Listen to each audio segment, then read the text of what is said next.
Before we begin, at the time of this recording, I have 40 subscribers, and I just wanted to say thank you all for helping to support me. The next goal I'm shooting for is 100. And to newcomers, if you like my videos and want to help support the channel, just click that like button and subscribe for more content. Thank you once again.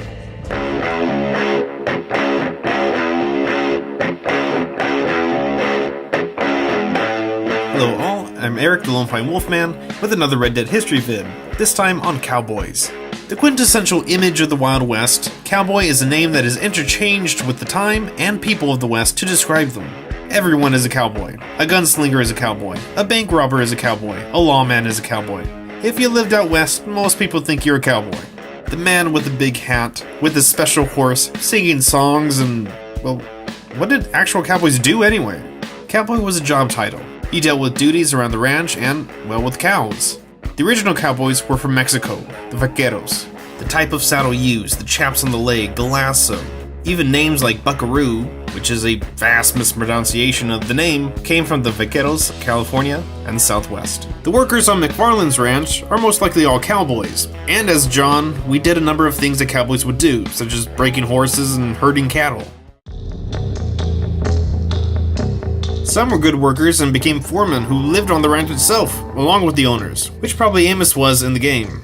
Most of the other cowboys, though, were temporary, and had to move from ranch to ranch looking for work. They hardly owned anything, and rented most of their equipment from the ranch owners themselves. They were only paid $1 a day on average, and if they saved up, they could buy a pistol, and if they really saved, a horse. Contrary to popular belief, most cowboys didn't outright own their horses, and just used the ones provided for the driving season. Which means that some didn't create the cherished bond we see them have in movies and TV shows, and how horse reliability will work in the game.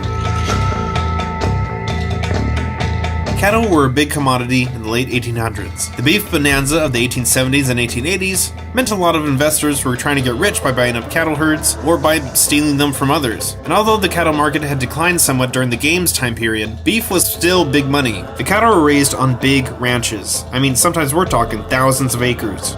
Calves were often rounded up on the ranch, branded with the ranch's logo, and then just taken out to pasture, which usually meant just to let them run wild on the ranch most of the year to eat and fatten up. But these ranches were often not close to a train station, thus cowboys were not only hired to round up the cattle on these vast estates, but also to take them overland from ranch to station, known as a cattle drive. The Texas Longhorn was a perfect breed for the drive, having tender meat yet being so tough that it could make the walk overland. Stampedes, rattlesnake bites on humans and animals, attacks from native tribes, and the unforgiving environment. A number of cowboys died from lightning strikes, often being the tallest thing while riding on the flat expanse of the prairie. Add all that with little sleep and high stress, it was a lot of hard work for just $1 a day. And if all that wasn't enough, another aspect they had to worry about were thieves. You see, a single cattle drive could bring in more than $10,000 to $15,000. The thieves, known as rustlers, would try to steal as many cows as they could and kill any cowboy who tried to stop them. Cattle rustlers were rampant, with competing companies even employing some of them to try to steal each other's cattle.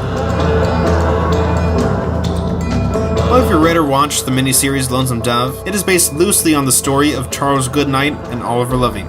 Goodnight was a Texas Ranger and Civil War veteran by the time he took up the mantle of cowboy. He rounded up cattle that had lived wild for the last 4 years because of the Civil War. He joined up with Oliver Loving, a Texas rancher and cowboy who was nearly broke after the American Civil War, and drove their combined herds to Fort Sumner in New Mexico. The route was later named the Goodnight Loving Trail. They did more drives together. Their last happened in 1867 in New Mexico. When scouting ahead, Loving was wounded in a Comanche attack and died several days later of gangrene. His last request? That he be buried in Texas. Story goes that Goodnight took his body the nearly 500 miles to be buried in Weatherford, Texas.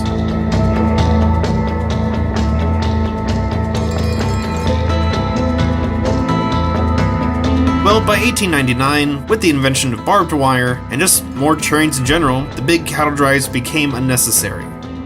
The image of the wild and free cowboy had passed into legend, for the most part. Most cowboys still had to tend to fences and feeding time and other ranch duties, they just didn't go on the big cattle drives anymore. We did herd some cattle with John in Red Dead Redemption, and we did see Arthur in the trailers herding cattle in Red Dead Redemption 2. And since we do not own a farm in this game, Arthur just may take the job as a driver for some extra money. Or possibly will be on the wrestler side, and steal some of the cattle to sell in the market for a big profit. But what do you guys think? If allowed, would you be the honest cowpoke or the thieving wrestler? We have less than a week to go, and I'm just counting down the days. This is Eric the Lone Pine Wolfman, and remember gamers, never stop learning.